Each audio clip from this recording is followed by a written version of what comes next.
Next advantages of MSMEs, objectives of MSMEs, needs of MSMEs. ഇതെല്ലാം ചോദിച്ചു കഴിഞ്ഞാൽ ഈ പോയിൻറ്റ്സ് തന്നെയാണ് നമ്മൾ ശ്രദ്ധിക്കേണ്ടത്.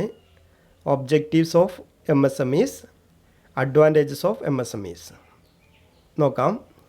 First point,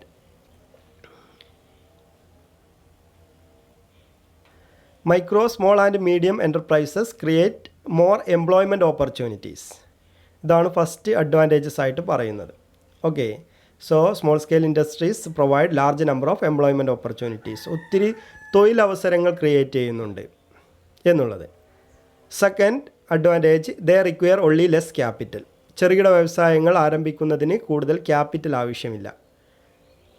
okay, then third, close supervision and control is facilitated. ചെറുകിട വ്യവസായങ്ങളെ സംബന്ധിച്ചിടത്തോളം, സ്മോൾ സ്കെയിൽ ഇൻഡസ്ട്രീസിനെ സംബന്ധിച്ചിടത്തോളം അതിനകത്ത് കുറച്ച് ആളുകൾ മാത്രമേ വർക്ക് ചെയ്യുന്നുള്ളൂ എന്നുള്ളത് കൊണ്ട് തന്നെ close supervision and control is facilitated. അതിന് സൗകര്യം ഉണ്ടായിരിക്കും എന്നുള്ളതാണ്. ഒരു ബിഗ് ഓർഗനൈസേഷനെ സംബന്ധിച്ചിടത്തോളം അതിനകത്ത് ഒത്തിരി വർക്കേഴ്സ് ഉണ്ട് എങ്കിൽ എല്ലാവരെയും ഇൻഡിവിജ്വൽ അറ്റൻഷൻ കൊടുത്തുകൊണ്ട് കൺട്രോൾ ചെയ്യുക എന്ന് പറയുന്നത് വളരെ പ്രയാസമായിരിക്കും. പക്ഷേ ഒരു സ്മോൾ സ്കെയിൽ ഇൻഡസ്ട്രീസിനെ സംബന്ധിച്ചിടത്തോളം അതിനകത്ത് വളരെ കുറച്ച് ആളുകൾ മാത്രമേ വർക്ക് ചെയ്യുന്നുള്ളൂ എന്നുള്ളത് കൊണ്ട് close supervision and control is facilitated. നല്ല രീതിയിൽ എല്ലാ ആളുകളെയും സൂപ്പർവൈസ് ചെയ്യുകയും കൺട്രോൾ ചെയ്യുകയും ചെയ്യാം. ഇതാണ് മറ്റൊരു advantage. Fourth, there is a personal touch with the employees. എംപ്ലോയീസുമായിട്ട് എംപ്ലോയേഴ്സിന് എന്തുണ്ടാവും? ഒരു പേഴ്സണൽ ടച്ച് ഉണ്ടാവും. ഇൻഡിവിജ്വൽ ആയിട്ടുള്ള ഒരു അറ്റൻഷൻ കൊടുക്കുന്നതുകൊണ്ട് തന്നെ ഓരോ എംപ്ലോയീസുമായിട്ടും എംപ്ലോയർക്ക് എന്തുണ്ടായിരിക്കും? ഒരു പേഴ്സണൽ ടച്ച് നിലനിർത്താൻ പറ്റും. എംപ്ലോയീസിന് അങ്ങോട്ടും ഇങ്ങോട്ടും തന്നെയാണെങ്കിലും എന്ത് ചെയ്യാൻ പറ്റും? ഒരു പേഴ്സണൽ ടച്ച് ഉണ്ടായിരിക്കും. അതല്ലെങ്കിൽ നല്ല രീതിയിലുള്ള ഒരു സൗഹാർദ്ദം നിലനിർത്തിക്കൊണ്ട് മുന്നോട്ട് പോകാൻ സാധിക്കും. Then fifth, this helps in the balanced regional development. MSMEs കൊണ്ടുള്ള വലിയ ഒരു അഡ്വാൻറ്റേജ് എന്ന് പറയുന്നത് ഇതാണ്, ബാലൻസ്ഡ് റീജിയണൽ ഡെവലപ്മെൻറ്റിന് സഹായിക്കും. മിക്കവാറും micro small and medium enterprises എല്ലാം ആരംഭിക്കുന്നത് ബാക്ക്വേർഡ് ഏരിയസിലായിരിക്കും. ഓക്കെ, ഫിനാൻഷ്യലി വീക്കർ സെക്ഷനിൽപ്പെട്ട ആളുകളായിരിക്കും. അതുപോലെ തന്നെ ബാക്ക്വേർഡ് ഏരിയയിലും ആയിരിക്കും. അപ്പോൾ അത്തരത്തിൽ സ്മോൾ സ്കെയിൽ ഇൻഡസ്ട്രീസ് ഒരു ബാക്ക്വേർഡ് ഏരിയയിൽ എസ്റ്റാബ്ലിഷ് ചെയ്യുമ്പം ആ പ്രദേശത്തുള്ള ആളുകൾക്ക് അതിലൂടെ ജോലി ലഭിക്കുന്നു. ആ പ്രദേശത്തിൻ്റെ ഒരു ഉയർച്ചയ്ക്ക് സഹായിക്കുന്നു. ഓക്കെ, ഡെവലപ്മെൻറ്റിന് സഹായിക്കുന്നു. ആ രീതിയിൽ എല്ലാ പ്രദേശത്തെയും ഒരുപോലെയുള്ള വികസനത്തിന് സഹായിക്കുമെന്നുള്ളതാണ് ബാലൻസ്ഡ് റീജിയണൽ ഡെവലപ്മെൻറ്റ് എന്നുള്ളത് കൊണ്ട് ഉദ്ദേശിക്കുന്നത്. രാജ്യത്തിൻ്റെ എല്ലാ ഏരിയയും ഒരുപോലെയുള്ള വികസനത്തിന്, ഒരു പ്രദേശം ബാക്ക്വേർഡ് ഏരിയ അതല്ലെങ്കിൽ മറ്റൊരു ഏരിയയിലുള്ള ആളുകൾക്ക് നല്ല തൊഴിലവസരങ്ങളുണ്ട്, ഒരു പ്രദേശത്തുള്ള ആളുകൾക്ക് തൊഴിലവസരങ്ങളില്ല, ഇങ്ങനെയുള്ള പ്രശ്നങ്ങൾ ഒരു പരിധിവരെ പരിഹരിക്കുന്നതിന് വേണ്ടി MSMEs സഹായിക്കും. കാരണം ബാക്ക്വേർഡ് ഏരിയസിലായിരിക്കും എപ്പോഴും എന്ത് ചെയ്യുക? സ്മോൾ സ്കെയിൽ ഇൻഡസ്ട്രീസ് എസ്റ്റാബ്ലിഷ് ചെയ്യുക. അപ്പോൾ ആ പ്രദേശത്തെ ജനങ്ങൾക്ക് കൂടുതൽ തൊഴിലവസരങ്ങൾ കിട്ടും, അവരുടെ ഏണിങ്സ് ഉയരും, അവരുടെ ലിവിങ് സ്റ്റാൻഡേർഡ് ഉയരും. ആ രീതിയിൽ എന്ത് ചെയ്യുന്നു? Small scale industries helps to the balanced regional development. Balanced regional ഡെവലപ്മെൻറ്റിന് സഹായിക്കും. Sixth point, they are relatively more environmental friendly. മിക്കവാറും സ്മോൾ സ്കെയിൽ ഇൻഡസ്ട്രീസ് എല്ലാം തന്നെ എൻവയോൺമെൻറ്റൽ ഫ്രണ്ട്ലി ആയിരിക്കും. എൻവയോൺമെൻറ്റൽ ഫ്രണ്ട്ലി എന്ന് പറഞ്ഞു കഴിഞ്ഞാൽ പരിസ്ഥിതിക്ക് വലിയ രീതിയിലുള്ള ദോഷങ്ങളൊന്നും ചെയ്യാത്ത തരത്തിലുള്ള സ്ഥാപനങ്ങളായിരിക്കും. ചെറുകിട വ്യവസായങ്ങളാകുമ്പോൾ അല്ലെങ്കിൽ സ്മോൾ സ്കെയിൽ ഇൻഡസ്ട്രീസ് ആകുമ്പോൾ വലിയ തോതിൽ ഉള്ള വേസ്റ്റോ കാര്യങ്ങളോ ഉണ്ടാവില്ല. അതുകൊണ്ട് തന്നെ ഇത് പരിസ്ഥിതിക്ക് വലിയ തോതിലുള്ള ദോഷങ്ങൾ ഉണ്ടാക്കില്ല എന്നുള്ളത് കൊണ്ട് മിക്കവാറും സ്മോൾ സ്കെയിൽ ഇൻഡസ്ട്രീസ് എല്ലാം തന്നെ എന്താണ്? എൻവയോൺമെൻറ്റൽ ഫ്രണ്ട്ലി ആണ് എന്നുള്ളതാണ് ഉദ്ദേശിക്കുന്നത്. Seventh point, this helps in reducing prices.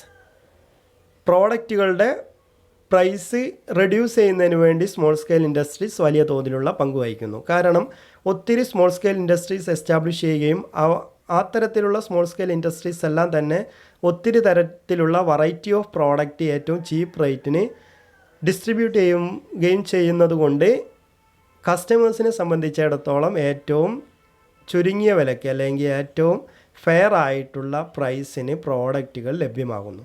ആ രീതിയിൽ സ്മോൾ സ്കെയിൽ ഇൻഡസ്ട്രീസ് എന്ത് ചെയ്യുന്നുണ്ട്? So it helps in reducing prices of പ്രോഡക്റ്റിൻ്റെ പ്രൈസ് കുറയ്ക്കാൻ സഹായിക്കുന്നുണ്ട്.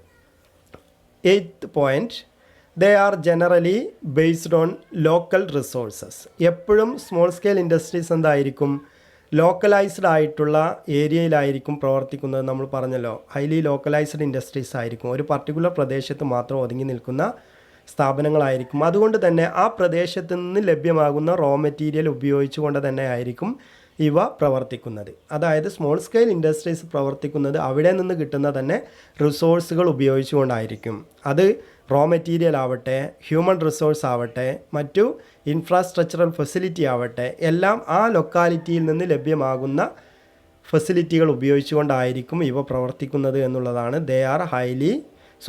Generally based on local resources എന്ന് പറയുന്നത്. ലോക്കൽ റിസോഴ്സസ് എന്ന് പറയുന്നത് ആ സ്ഥാപനം പ്രവർത്തിക്കുന്ന പ്രദേശത്ത് നിന്ന് ലഭ്യമാകുന്ന റിസോഴ്സുകൾ ഉപയോഗിച്ചുകൊണ്ടായിരിക്കും പ്രവർത്തിക്കുന്നത്. അപ്പോൾ ഒരു 50 ആളുകൾ വേണം ആ ചെറുകിട വ്യവസായത്തിൽ പ്രവർത്തിക്കാനെന്നുണ്ടെങ്കിൽ ആ 50 ആളുകളെ മിക്കവാറും ആളുകളെല്ലാം തന്നെ ആ പ്രദേശത്ത്, ആ സ്ഥാപനം എവിടെയാണോ നിൽക്കുന്നത് ആ പ്രദേശത്തുള്ള ആളുകളായിരിക്കും. കാരണം ഹൈലി സ്കിൽഡ് ആയിട്ടുള്ള ജോലിയൊന്നും ആയിരിക്കില്ല സ്മോൾ സ്കെയിൽ ഇൻഡസ്ട്രീസിനുണ്ടാവുക. അതുകൊണ്ട് തന്നെ ആ പ്രദേശത്തെ ലോക്കൽ പീപ്പിൾസിനെ ആയിരിക്കും അവിടെ ജോലിക്ക് വേണ്ടി നിയമിക്കുക. അപ്പോൾ ഹ്യൂമൻ റിസോഴ്സസ് അവിടെ നിന്ന് ഉപയോഗിക്കുന്നു. റോ മെറ്റീരിയൽ വലിയ തോതിൽ മറ്റു സംസ്ഥാനങ്ങളിൽ നിന്നോ അല്ലെങ്കിൽ മറ്റു വിദേശ രാജ്യങ്ങളിൽ നിന്നൊന്നും ഇമ്പോർട്ട് ചെയ്തുകൊണ്ടൊന്നും റോ മെറ്റീരിയൽ യൂസ് ചെയ്യാനുള്ള കപ്പാസിറ്റി സ്മോൾ സ്കെയിൽ ഇൻഡസ്ട്രീസിനുണ്ടാവില്ല. അപ്പോൾ ആ പ്രദേശത്ത് നിന്ന് ലഭിക്കുന്ന എന്തെങ്കിലും റോ മെറ്റീരിയൽ ഉപയോഗിച്ചുകൊണ്ട് നടത്തുന്ന സ്ഥാപനം തന്നെയായിരിക്കും സ്മോൾ സ്കെയിൽ ഇൻഡസ്ട്രീസ് ആരംഭിക്കുന്നത്. അത്തരത്തിൽ റിസോഴ്സസ്, ഹ്യൂമൻ റിസോഴ്സസ് ആണെങ്കിലും അതല്ലെങ്കിൽ റോ മെറ്റീരിയൽസ് ആണെങ്കിലും മറ്റു ഇൻഫ്രാസ്ട്രക്ചറൽ ഫെസിലിറ്റി എന്ന് പറഞ്ഞു കഴിഞ്ഞാൽ electricity facility, transportation facility, communication facility, ഇത്തരത്തിലുള്ള ഫെസിലിറ്റികളെല്ലാം തന്നെ അവിടെ ലഭ്യമാകുന്നത് ഉപയോഗിച്ചുകൊണ്ടായിരിക്കും സ്മോൾ സ്കെയിൽ ഇൻഡസ്ട്രീസ് പ്രവർത്തിക്കുക എന്നുള്ളതാണ് ദേ are generally based on local resources എന്നുകൊണ്ട് ഉദ്ദേശിക്കുന്നത്. അപ്പോൾ ഇങ്ങനെ ഒരു 8 പോയിൻറ്റുകൾ നമ്മൾ എന്ത് ചെയ്തു, ഇതിൻ്റെ അഡ്വാൻറ്റേജസ് ആയിട്ട് പറയുന്നു. നെക്സ്റ്റ് നമ്മൾ ഇതിൻ്റെ ഡിസഡ്വാൻറ്റേജസും കൂടെ ഡിസ്കസ് ചെയ്യണം. Disadvantages of MSMEs. Okay, disadvantages of MSMEs. First point, they are financially weak. മിക്കവാറും സ്മോൾ സ്കെയിൽ ഇൻഡസ്ട്രീസ് എല്ലാം തന്നെ എന്താണ്, ഫിനാൻഷ്യലി വീക്കായിരിക്കും. കാരണം ഒരു ഇൻഡിവിജ്വൽ എൻ്റർപ്രണർ ആയിരിക്കും ഇത് നടത്തിക്കൊണ്ട് പോകുന്നത്. അതുകൊണ്ട് തന്നെ അയാൾക്ക് ആ സ്ഥാപനത്തിലേക്ക് കൊണ്ടുവരാൻ പറ്റുന്ന ഫിനാൻസിന് ഒരു പരിധി ഉണ്ടായിരിക്കും. ഓക്കെ, ദാറ്റ് മീൻസ് ഒരു പാർട്ണർഷിപ്പ് ഫേമിനെ സംബന്ധിച്ചിടത്തോളം അല്ലെങ്കിൽ ഒരു ജോയിൻറ്റ് സ്റ്റോക്ക് കമ്പനിയെ സംബന്ധിച്ചിടത്തോളം അതിനകത്ത് ഒത്തിരി ആളുകളുണ്ടായിരിക്കും. അപ്പോൾ അവർക്ക് എല്ലാവർക്കും തന്നെ എന്ത് ചെയ്യാം, അവരുടെ കപ്പാസിറ്റിക്ക് അനുസരിച്ച് സ്ഥാപനത്തിലേക്ക് എന്ത് ചെയ്യാം, ആവശ്യമായിട്ടുള്ള ക്യാപിറ്റൽ കോൺട്രിബ്യൂട്ട് ചെയ്യാം. പക്ഷേ ഒരു സ്മോൾ സ്കെയിൽ ഇൻഡസ്ട്രീസിനെ സംബന്ധിച്ചിടത്തോളം അതല്ലെങ്കിൽ ഒരു ചെറുകിട വ്യവസായത്തെ സംബന്ധിച്ചിടത്തോളം അതിനകത്ത് ഇൻഡിവിജ്വൽ ആയിട്ടുള്ള ഒരു എൻ്റർപ്രണർ ആയിരിക്കും അത് നടത്തിക്കൊണ്ട് പോവുക. അപ്പോൾ അയാൾക്ക് ആ സ്ഥാപനത്തിലേക്ക് കൊണ്ടുവരാൻ പറ്റുന്ന ഫിനാൻസിന് ഒരു പരിധിയുണ്ട്. അതുപോലെ തന്നെ സ്മോൾ സ്കെയിൽ ഇൻഡസ്ട്രീസിന് മറ്റു ഫിനാൻഷ്യൽ ഇൻസ്റ്റിറ്റ്യൂഷനുകളിൽ നിന്നോ അതല്ലെങ്കിൽ ജോയിൻറ്റ് സ്റ്റോക്ക് കമ്പനികളൊക്കെ ചെയ്യുന്നത് പോലെ ഷെയർ ഇഷ്യൂ ചെയ്തുകൊണ്ടോ ഡിബഞ്ചർ ഇഷ്യൂ ചെയ്തുകൊണ്ടോ ഒക്കെ ക്യാപിറ്റൽ സ്വരൂപിക്കാനും പറ്റില്ല. അതുകൊണ്ട് മിക്കവാറും സ്മോൾ സ്കെയിൽ ഇൻഡസ്ട്രീസ് എല്ലാം തന്നെ ഫിനാൻഷ്യലി വീക്കായിരിക്കും എന്നുള്ളതാണ് ഒരു ഡിസഡ്വാൻറ്റേജ്.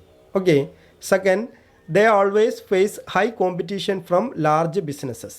ലാർജ് ബിസിനസ് ഓർഗനൈസേഷനുകളിൽ നിന്ന് ചെറുകിട വ്യവസായങ്ങൾ എന്ത് ചെയ്യുന്നുണ്ട്, വലിയ തോതിലുള്ള കോമ്പറ്റീഷൻ ഫേസ് ചെയ്യുന്നുണ്ട്. അപ്പോൾ ഈ ലാർജ് ബിസിനസ് സ്ഥാപനങ്ങളുമായിട്ട് കോമ്പീറ്റ് ചെയ്ത് നിലനിൽക്കാൻ ചെറുകിട വ്യവസായങ്ങൾക്ക് കഴിയില്ല. ചെറുകിട വ്യവസായങ്ങളെ സംബന്ധിച്ചിടത്തോളം അവരിപ്പോൾ എന്തെങ്കിലും ഒരു പർട്ടിക്കുലർ പ്രോഡക്റ്റ് ഉണ്ടാക്കുകയെന്ന് വിചാരിക്കുക. അത്തരത്തിലുള്ള പ്രോഡക്റ്റുകൾ തന്നെ ലാർജ് ബിസിനസ് ഓർഗനൈസേഷൻ ഏറ്റവും ചുരുങ്ങിയ വിലക്ക് മാർക്കറ്റിൽ അവൈലബിൾ ആക്കുന്നുണ്ടായിരിക്കും. അതുകൊണ്ട് തന്നെ വൻകിട വ്യവസായങ്ങളുമായിട്ട് ചെറുകിട വ്യവസായങ്ങൾക്ക് കോമ്പീറ്റ് ചെയ്ത് നിലനിൽക്കാനുള്ള കപ്പാസിറ്റി ഉണ്ടാവില്ല എന്നുള്ളതാണ്. They always face high competition from large businesses. Then third, they suffer from lack of managerial and other skills.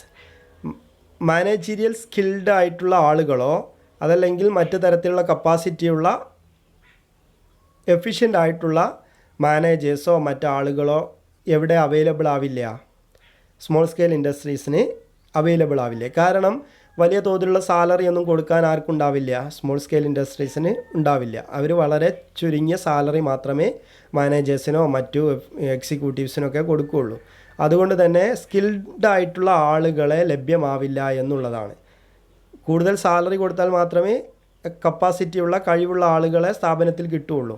പക്ഷേ ഇവരെന്തായിരിക്കും, വളരെ ചെറിയ സാലറി മാത്രമേ കൊടുക്കുന്നുള്ളൂ എന്നുള്ളത് കൊണ്ട് സ്കിൽഫുള്ളായിട്ടുള്ള ആളുകളൊന്നും സ്ഥാപനത്തിൽ എന്ത് ചെയ്യുന്നില്ല, ജോലിക്ക് വേണ്ടി ജോയിൻ ചെയ്യുന്നില്ല. അപ്പോൾ അത്തരത്തിൽ they suffer from lack of managerial and other skills. Then fourth, they are only a little scope for division of labour and specialisation. ഇവിടെ ഡിവിഷൻ ഓഫ് ലേബറിനും സ്പെഷ്യലൈസേഷനുമുള്ള സ്കോപ്പ് വളരെ കുറവാണ്. എന്താണ് ഡിവിഷൻ ഓഫ് ലേബർ എന്ന് പറഞ്ഞു കഴിഞ്ഞാൽ, സ്ഥാപനത്തിൽ ഉള്ള ജോലി, ഓരോ ജോലിയും ഏറ്റവും എഫിഷ്യൻ്റായിട്ട് ചെയ്യാൻ കഴിയുന്ന ആളുകളെ ഏൽപ്പിക്കലാണ് ഡിവിഷൻ ഓഫ് ലേബർ. ഓക്കെ, ആ ഡിവിഷൻ ഓഫ് ലേബറിൻ്റെ ഒരു ഫൈനൽ പ്രോഡക്റ്റാണ് സ്പെഷ്യലൈസേഷൻ. നമ്മളിപ്പോൾ ഒരു പർട്ടിക്കുലർ ജോലി തന്നെ നമ്മൾ റിപ്പീറ്റ് ചെയ്ത് ചെയ്യുകയെന്ന് വിചാരിക്കുക. ഓക്കെ, അപ്പോൾ നമ്മളിപ്പോൾ എന്താ പറയുക, ഒരു പർട്ടിക്കുലർ ജോലിയിൽ നമ്മൾ എക്സ്പേർട്ടാണ്. ഫിനാൻഷ്യൽ മാനേജ്മെൻറ്റ്, അപ്പോൾ സ്ഥാപനത്തിൻ്റെ ഫിനാൻഷ്യൽ ഡീലിങ്സൊക്കെ കൈകാര്യം ചെയ്യുന്നതിന് വേണ്ടി നമ്മൾ എഫിഷ്യൻ്റ് ആണെങ്കിൽ അത്തരത്തിൽ കഴിവുള്ള ആളുകളെ ആ ജോലി ഏൽപ്പിക്കുന്നു. പ്രൊഡക്ഷൻ പ്രോസസ്സിൽ അതുമായി റിലേറ്റഡ് ആയിട്ടുള്ള എഫിഷ്യൻ്റ് ആയിട്ടുള്ള ആളുകളെ പ്രൊഡക്ഷൻ പ്രോസസ്സ് ഏൽപ്പിക്കുന്നു. മാർക്കറ്റിംഗുമായി ബന്ധപ്പെട്ട സ്കില്ലുള്ള ആളുകളെ മാർക്കറ്റിംഗ് ഡിപ്പാർട്ട്മെൻറ്റിൽ ഏൽപ്പിക്കുന്നു. അപ്പോൾ ഇത്തരത്തിൽ ഓരോ ജോലിക്കും ആ ജോലി ഏറ്റവും പെർഫെക്റ്റായിട്ട് ചെയ്യാൻ കഴിയുന്ന ആളുകളെ അതാത് ജോലി ഏൽപ്പിക്കലാണ് ഡിവിഷൻ ഓഫ് ലേബർ എന്ന് പറയുന്നത്. അപ്പോൾ ഓരോ ജോലിയും ആ ജോലി ഏറ്റവും എഫിഷ്യൻ്റായിട്ട് ചെയ്യാൻ കഴിയുന്ന ആളുകളെ അതാത് ജോലി ഏൽപ്പിക്കുമ്പോൾ അവർ ആ ജോലിയിൽ സ്പെഷ്യലൈസ്ഡ് ആവും. അതാണ് ഡിവിഷൻ ഓഫ് ലേബറിൻ്റെ ഒരു ഫൈനൽ പ്രോഡക്റ്റാണ് സ്പെഷ്യലൈസേഷൻ എന്ന് പറയാൻ കാരണം. നമ്മളൊരു ജോലി തന്നെ റിപ്പീറ്റ് ചെയ്ത് നമ്മൾ ചെയ്യുമ്പോൾ അതിൽ നമ്മൾ സ്പെഷ്യലൈസ്ഡ് ആവും. നമ്മൾ പ്രൊഡക്ഷൻ പ്രോസസ്സുമായി ബന്ധപ്പെട്ട ജോലിയാണ് ചെയ്യുന്നതെന്ന് ആയിരിക്കും. ആ പ്രൊഡക്ഷൻ പ്രോസസ്സ് കണ്ടിന്യൂസ് ആയിട്ട് നമ്മൾ വർഷങ്ങളായിട്ട് നമ്മൾ പ്രൊഡക്ഷൻ പ്രോസസ്സ് ഇങ്ങനെ നടത്തുന്ന പ്രവർത്തനങ്ങൾ ഏർപ്പെടുകയാണെങ്കിൽ ആ ജോലി നമ്മൾ സ്പെഷ്യലൈസ്ഡ് ആവും. അപ്പോൾ അതാത് ജോലി ഏറ്റവും എഫിഷ്യൻ്റായിട്ട് ചെയ്യാൻ കഴിയുന്ന ആളുകളെ ഏൽപ്പിക്കുകയും അതിലൂടെ സ്പെഷ്യലൈസേഷനിലേക്ക് എത്തുകയും ചെയ്യുന്ന പ്രവർത്തനം. അത്തരത്തിലുള്ള കാര്യങ്ങൾക്ക് സ്മോൾ സ്കെയിൽ ഇൻഡസ്ട്രീസിന് ചില പരിമിതികളുണ്ട്. അതാണ് ലിറ്റിൽ സ്കോപ്പ് എന്ന് പറയാൻ കാരണം എന്താ, ചിലപ്പോൾ വളരെ കുറച്ച് ആളുകളെ ഉണ്ടായിരിക്കുകയുള്ളൂ. അപ്പം പ്രൊഡക്ഷൻ പ്രോസസ്സിൽ ജോലി ചെയ്യുന്ന ആൾ തന്നെ ആയിരിക്കും ഫിനാൻഷ്യലായിട്ടുള്ള കാര്യങ്ങൾ ചെയ്യുന്നത്. അയാൾ തന്നെ ആയിരിക്കും മാർക്കറ്റിങ്ങുമായി ബന്ധപ്പെട്ട പ്രവർത്തനങ്ങൾ ചെയ്യുന്നത്. അപ്പം വ്യത്യസ്തമായിട്ടുള്ള ജോലികൾക്ക് വ്യത്യസ്തമായിട്ടുള്ള ആളുകളെ, എഫിഷ്യൻ്റായിട്ടുള്ള ആളുകളെ നിയമിക്കാനുള്ള കപ്പാസിറ്റി ഉണ്ടാവില്ല എന്നുള്ളത് കൊണ്ട് എല്ലാ ജോലികളും മിക്കവാറും എല്ലാവരും തന്നെ ആയിരിക്കും ചെയ്യുക. അതുകൊണ്ട് എന്തുണ്ടാവില്ല, ഡിവിഷൻ ഓഫ് ലേബറിനുള്ള സ്കോപ്പില്ല, അതുപോലെ തന്നെ സ്പെഷ്യലൈസേഷനുള്ള സ്കോപ്പുമില്ല. Then fifth, they cannot install modern machinery. Highly sophisticated ആയിട്ടുള്ള മോഡേൺ മെഷീനറികളൊന്നും ഇൻസ്റ്റാൾ ചെയ്യാനുള്ള കപ്പാസിറ്റി സ്മോൾ സ്കെയിൽ ഇൻഡസ്ട്രീസിന് ഉണ്ടാവില്ല. കാരണം ഹൈലി സോഫിസ്റ്റിക്കേറ്റഡ് ആയിട്ടുള്ള മെഷീനറികളൊക്കെ എസ്റ്റാബ്ലിഷ് ചെയ്യണമെങ്കിൽ, ഇൻസ്റ്റാൾ ചെയ്യണമെങ്കിൽ എന്ത് വേണം, ഹ്യൂജ് ഇൻവെസ്റ്റ്മെൻറ്റ് വേണം. നമ്മളിപ്പോൾ ഒരു സ്ഥാപനം തുടങ്ങുവാണ്, അതിൻ്റെ മെഷീനറി നമുക്ക് ഒരു വിദേശ രാജ്യത്ത് നിന്ന് ഇങ്ങോട്ട് കൊണ്ടുവരണം എന്ന് വിചാരിക്കുക. അത്തരത്തിൽ വിദേശ രാജ്യങ്ങളിൽ നിന്നൊക്കെ വലിയ മെഷീനറികളൊന്നും കൊണ്ടുവന്ന് നമ്മുടെ സ്ഥാപനത്തിൽ ഇൻസ്റ്റാൾ ചെയ്യാനുള്ള കപ്പാസിറ്റി എന്തുണ്ടാവില്ല, ഒരു സ്മോൾ സ്കെയിൽ ഇൻഡസ്ട്രീസിന് ഉണ്ടാവില്ല എന്നുള്ളതാണ് they cannot install modern machinery എന്നുള്ളത്. Then last sixth disadvantage, they does not get the advantages of latest technology and modern method. Modern മെത്തേഡുകൾ ഉപയോഗിക്കുന്നതിൻ്റെ, ലേറ്റസ്റ്റ് ടെക്നോളജി ഉപയോഗിക്കുന്നതിൻ്റെ അഡ്വാൻറ്റേജ് ഒന്നും എന്തിന് നേടാൻ കഴിയില്ല, സ്മോൾ സ്കെയിൽ ഇൻഡസ്ട്രീസിന് നേടാൻ കഴിയില്ല. കാരണം ഇവർ മോഡേൺ ആയിട്ടുള്ള മെഷീനറികളൊന്നും ഇൻസ്റ്റാൾ ചെയ്യാനുള്ള, മെത്തേഡുകളൊന്നും ഇംപ്ലിമെൻ്റ് ചെയ്യാനുള്ള, ഏറ്റവും ലേറ്റസ്റ്റ് ആയിട്ടുള്ള ടെക്നോളജി ഇംപ്ലിമെൻ്റ് ചെയ്യാനുള്ള കപ്പാസിറ്റി ഒന്നും ഇവർക്കുണ്ടാവില്ല. അവർ പരമ്പരാഗതമായിട്ട് ചെയ്യുന്ന ഒരു ബിസിനസ് സ്ഥാപനം ഉണ്ടായിരിക്കും, അല്ലെങ്കിൽ ഒരു പ്രൊഡക്ഷൻ പ്രോസസ്സ് ഉണ്ടായിരിക്കും. അത് തന്നെ ഇങ്ങനെ കണ്ടിന്യൂ ചെയ്യുക. സാധാരണഗതിയിൽ മോഡേൺ ബിസിനസ് വേൾഡ് എന്ന് പറയുന്നത് ഡേ ബൈ ഡേ ചേഞ്ച് ചെയ്തുകൊണ്ടിരിക്കുകയാണ്. അപ്പോൾ അതിനനുസരിച്ച് ബിസിനസ് വേൾഡിനകത്ത് വരുന്ന ചേഞ്ചസിനനുസരിച്ച് അത് ഉൾക്കൊണ്ടുകൊണ്ട് പ്രവർത്തിക്കുന്ന സ്ഥാപനങ്ങൾക്ക് മാത്രമേ നിലനിൽക്കാൻ കഴിയുള്ളൂ. ബിഗ് ബിസിനസ് കൺസേണുകളൊക്കെ എന്ത് ചെയ്യും, മോഡേൺ ആയിട്ടുള്ള ചേഞ്ചസ് വരുമ്പോൾ അതിനനുസരിച്ച് അവരെന്ത് ചെയ്യും, മാറ്റങ്ങൾ വരുത്തും. അവർക്ക് റിസർച്ച് നടത്തുന്നതിന് വേണ്ടിയിട്ടും അതുപോലെ തന്നെയുള്ള പബ്ലിക്കുമായിട്ട് ഉള്ള റിലേഷൻഷിപ്പ് മെയിൻറ്റെയിൻ ചെയ്യാനും ഒക്കെയുള്ള അതാത് ഡിപ്പാർട്ട്മെൻറ്റുകൾ ഉണ്ടായിരിക്കും അല്ലേ. പബ്ലിക് റിലേഷൻ ഓഫീസർ ഉണ്ടായിരിക്കും, അതുപോലെ തന്നെ റിസർച്ച് ഡിപ്പാർട്ട്മെൻറ്റുകൾ ഉണ്ടായിരിക്കും. അപ്പം മോഡേൺ ആയിട്ടുള്ള ചേഞ്ചസ് എല്ലാം, മോഡേൺ മെത്തേഡുകളൊക്കെ അവർ മനസ്സിലാക്കി അതിനനുസരിച്ച് ഇംപ്ലിമെൻറ്റ് ചെയ്ത് ഏറ്റവും ലേറ്റസ്റ്റ് ആയിട്ടുള്ള ടെക്നോളജിയൊക്കെ അഡോപ്റ്റ് ചെയ്തുകൊണ്ടായിരിക്കും അവർ മുന്നോട്ട് പോവുക, വലിയ സ്ഥാപനങ്ങൾ. അപ്പോൾ അത്തരത്തിലുള്ള ലേറ്റസ്റ്റ് ടെക്നോളജി ഇംപ്ലിമെൻ്റ് ചെയ്യുന്നതിൻ്റെ, മോഡേൺ മെത്തേഡുകൾ ഇംപ്ലിമെൻ്റ് ചെയ്യുന്നതിൻ്റെ അഡ്വാൻറ്റേജ് ഒന്നും ആർക്ക് അക്വയർ ചെയ്യാൻ പറ്റില്ല, നേടാൻ പറ്റില്ല, സ്മോൾ സ്കെയിൽ ഇൻഡസ്ട്രീസിന് പറ്റില്ല എന്നുള്ളതാണ് മറ്റൊരു ഡിസഡ്വാൻറ്റേജസ്. ഓക്കെ, അപ്പോൾ ഇത്രയും കാര്യങ്ങളാണ് നമ്മൾ ഇന്ന് ഡിസ്കസ് ചെയ്യുന്നത്. 3 കാര്യങ്ങളാണ് പറഞ്ഞിട്ടുള്ളത്. ഒന്ന് characteristics, okay, then advantages or objectives, then last disadvantages. Next part നമുക്ക് അടുത്ത ക്ലാസ്സിൽ ചെയ്യാം. Okay, thank you.